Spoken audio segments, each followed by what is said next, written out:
Diqqat aholiga tezkor xabar. O'zbekistonda 15-fevraldan 18-fevralgacha kutilayotgan ob-havo prognozi e'lon qilindi. Barcha tezda xabardor bo'lsin. Assalomu alaykum do'stlar, kanalimizga xush kelibsiz.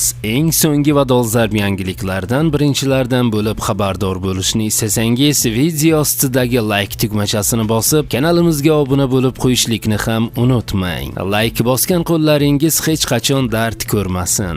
Diqqat qiling. Qoraqalpog'iston Respublikasi va Xorazm viloyatida havo o'zgaruvchan bo'ladi. Yog'ingarchiliklar kutilmaydi. Harorat kechasi 15-17-fevralda 1-6 daraja iliq, 18-fevralda 3-8 daraja iliq, kunduzi 15 va 17-fevralda 10-15 daraja iliq, 16-fevralda 5-10 daraja iliq, 18-fevralda 15-20 daraja iliq bo'ladi. Buxoro va Navoiy viloyatlarida havo o'zgaruvchan bo'ladi. Yog'ingarchiliklar kutilmaydi. Faqat 16-fevralda ba'zi joylarda yomg'ir yog'ishi mumkin. Harorat kechasi 5-10 daraja iliq, kunduzi 15-fevralda 17-22 daraja iliq, 16-17-fevralda 12-17 daraja iliq, 18-fevralda 18-23 daraja iliq. Navoiy viloyati shimolida 15-17-fevralda 1-6 daraja iliq, 18-fevralda 3-8 daraja iliq, kunduzi 15 va 17-fevralda 10-15 daraja iliq, 16-fevralda 5-10 daraja iliq, 18-fevralda 15-20 daraja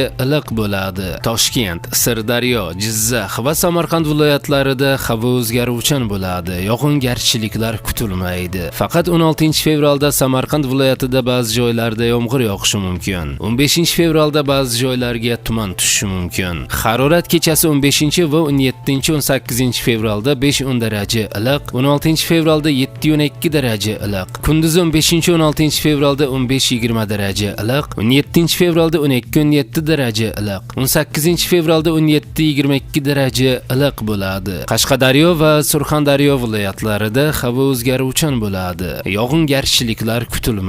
Faqat 16-fevralda Qashqadaryo viloyatida ba'zi joylarda yomg'ir yog'ishi mumkin. Harorat 15-17-fevralda kechasi 5-10 daraja iliq, 18-fevralda 8-13 daraja iliq, kunduzi 15-fevralda 18-23 daraja iliq, 16-fevralda 15-20 daraja iliq, 17-fevralda 13-18 daraja, 18-fevralda 20-25 daraja iliq bo'ladi. Andijon, Namangan va Farg'ona viloyatlarida havo o'zgaruvchan bo'ladi. Yog'ingarchiliklar kutilmaydi. 15-fevralda ba'zi joylarga tuman tushishi mumkin. Harorat kechasi 4-9 daraja iliq, kunduzi 15-16-fevralda 15-20 daraja iliq, 17-fevralda kechasi 12-17 daraja iliq, 18-fevralda 16-21 daraja iliq bo'ladi.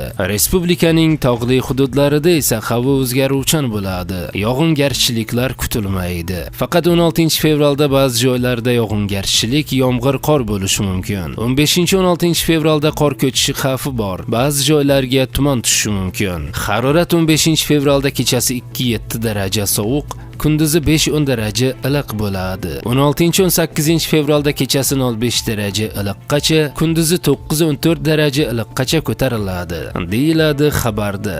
Do'stlar, kanalimiz tezroq rivojlanishi uchun iltimos like tugmachasini bosib kanalimizga obuna bo'lib qo'yishlikni unutmang.